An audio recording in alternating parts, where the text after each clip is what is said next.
Okay guys, so what I've got here, and I guess you haven't seen this yet. I bought a zero-turn mower. It's a Dixie chopper basically, but it's a very early first generation, and so it's made by Toro Wheel Horse. So it's technically a Wheel Horse Dixie chopper, right? Well, got it, and it's not working right with the key. It's got about a 5-foot deck on it and a big Onan engine, and it doesn't start right with the key. Now look at that, it says Toro Wheel Horse on it, but it's clearly a Dixie chopper. Serial number 78, so I think it's really, really early. Anywho, so I'm going to show you how I test with a test light. So here's a test light. It's all tangled up. And how a test light works is there's a little light bulb in here, and this end is like the positive end, and it's got a little clamp on it, and you just clamp it to ground like over there. Right? So then you can run around here and test everything. And if the little light lights up, then you know you got power there.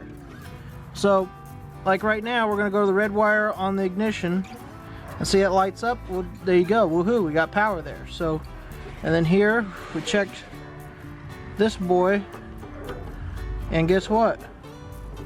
We're going to power there. So I'm guessing the key's in the off position.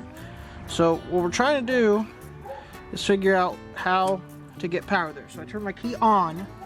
Let me test this again and see the light lights up. So we got power there. Now odds are pretty good that this one's the start, and I've tested that and it is. So we're going to trace the flow of the electricity through all these wires to figure out how they get to the engine to make the engine turn over. Because at the end of the day, and y'all don't know this, but I'm telling you, this blue wire here is the wire that actually tells the engine to freaking start. So we got the red wire here, which is a little power. This is the big red wire, which gives it all the power to the starter to start. And it's on this side, and it crosses over here to this one and runs the starter. This is your start solenoid. So connect these two together, this will start. What this little blue wire does is it energizes a solenoid, which is a little piece of metal in here that just goes kunk and connects those two together to start the engine. But there's not power getting to this little blue wire to tell it to start when we hit start. So somehow it comes out of this peach colored wire right here and goes through all the way over the blue wire to start it. Now we got to figure out why and how. So I'll bore you with all of the details, but basically we're going to sit here and we're going to test each dang wire all the way around and follow the path of that wire. So we're going to find that peach wire, figure out where it goes into the harness and where it comes out. I'm guessing it might come out here, whatever. And then we're going to test it to there. Right, well, we got power there. Well, now we don't over here, blah, blah, blah. And there we go through the system. So I'm going to save you the boredom, and we're just going to do it, and I'll tell you what we found. Alright, gals and guys, so we did some bunch of tracing of wires, and basically come to the conclusion there's two things missing in here.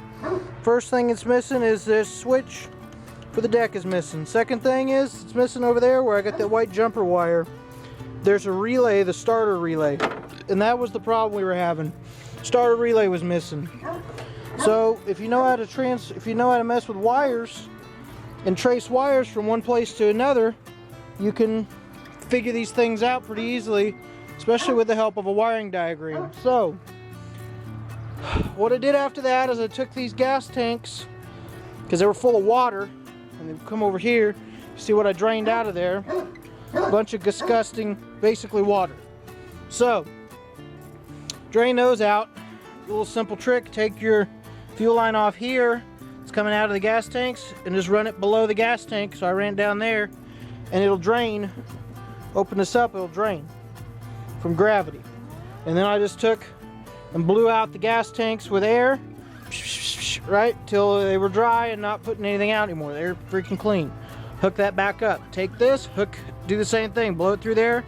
I opened the bottom of the carburetor off, the little guy down here, and he was able to drain, and so we filled it back up, and it freaking is beginning to start. So we're going to see what we get here. Hang on. See if it starts.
Guys, it freaking runs and it drives. So we took it out, or I took it out. I enabled the hydros and freaking drove it, and it drives. So yeah, so we're good. I gotta get a deck switch for it and a something switch, start solenoid,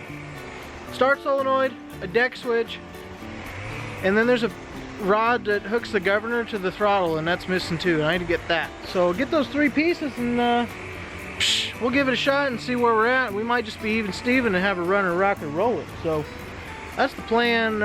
It's gonna take me a minute to get parts, so we'll just continue this bad boy in part 2 probably, and yeehaw. See y'all later.